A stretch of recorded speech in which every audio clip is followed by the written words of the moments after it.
Hi, welcome to அம்மாவின் அஞ்சரை பெட்டி. அம்மாவின் அஞ்சரை பெட்டி சேனலில் இன்றைக்கி நம்ம பார்க்க போகிறது டேஸ்டியான நண்டு வறுவல் எப்படி பண்ணுறதுன்னு தான். வாங்க வீடியோக்குள்ளே போகலாம். இதுக்கு ஒரு மிக்சி ஜார் எடுத்துகிட்டு அரை மூடி துருவிய தேங்காய் எடுத்துக்கோங்க. நான் 1/4 கிலோ நண்டு எடுத்திருக்கேன். அதுக்கு அரை மூடி தேங்காய் போதுமானது. இது கூட அரை ஸ்பூன் சோம்பு, அரை ஸ்பூன் சீரகம், 5-6 மிளகு, 1/4 ஸ்பூன் கசகசா, இது கூட ஒரு 7-8 பல்லு பூண்டு உரிச்சிட்டு சேர்த்துக்கோங்க.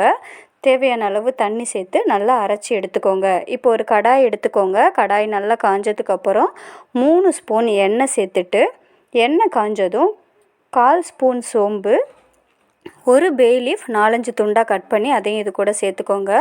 இது கூட ஒரு பெரிய வெங்காயம், மீடியம் சைஸ் தக்காளி 1 நீல வாக்கில் கட் பண்ணி சேர்த்துட்டு, ஒரு கொத்து கருவேப்பிலை சேர்த்து இந்த வறுவலுக்கு தேவையான அளவு கல்லுப்பை இப்போவே சேர்த்துக்கோங்க. சேர்த்துட்டு இதை நல்லா வதக்கிக்கோங்க. இதை நல்லா ஜூஸியாக வதங்கி வரும் பொழுது நம்ம 1/4 கிலோ நண்டு எடுத்துகிட்டு க்ளீன் பண்ணி கட் பண்ணி வச்சுருக்கோம் இல்லையா, அதை இது கூட சேர்த்துக்கோங்க.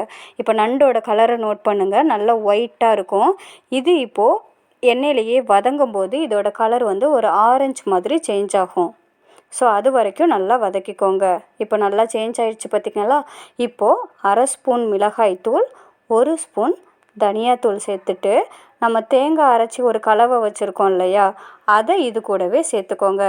இதை சேர்த்துட்டு நல்லா எண்ணெயிலேயே நல்லா சிம்மில் வச்சுட்டு எண்ணெயிலேயே வதக்கிக்கோங்க. இதோட பச்சை வாசனை போகிற வரைக்கும் நல்லா வதங்கட்டும். இப்போ தேங்காய் நம்ம அரைக்கும் பொழுது அந்த மிக்சியில் உள்ள அந்த தண்ணியெல்லாம் இருக்கும் இல்லையா, அது எல்லாம் கழுவி எடுத்துருப்போம் இல்லையா, அதையும் இது கூடவே சேர்த்துக்கோங்க. அது தேங்காய் பால் ஆட் பண்ண ஒரு ஃப்ளேவர் கிடைக்கும். இப்போ இது கூட மீடியம் சைஸ் டம்ளர்னால் 1 டம்ளர் அளவு தண்ணி சேர்த்துட்டு நல்லா கொதிக்க விட்டுக்கோங்க. இதோட அளவு பார்த்திங்கன்னா ஒரு 100-150 ml இருக்கும். இப்போ மூடி போட்டு டோட்டலாக 15 நிமிஷம் நம்ம கொதிக்க விடணும். இடையில இந்த மாதிரி ஓப்பன் பண்ணி கிளறி விட்டுக்கோங்க. அந்த ஓரங்கள்லாம் பிடிச்சிருக்கு இல்லையா, அதெல்லாம் கொஞ்சம் கிளறி விட்டு அடுப்பை ஹை ஃப்ளேம்லேயே வச்சுக்கோங்க.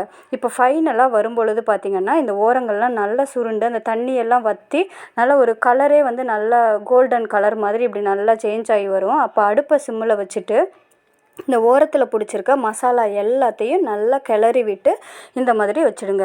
இது நல்லா சுருண்டு எண்ணெய் பிரிஞ்சு வரும் பொழுது நம்மளோட நண்டு ரெடி ஆகிடுச்சுன்னு அர்த்தம்.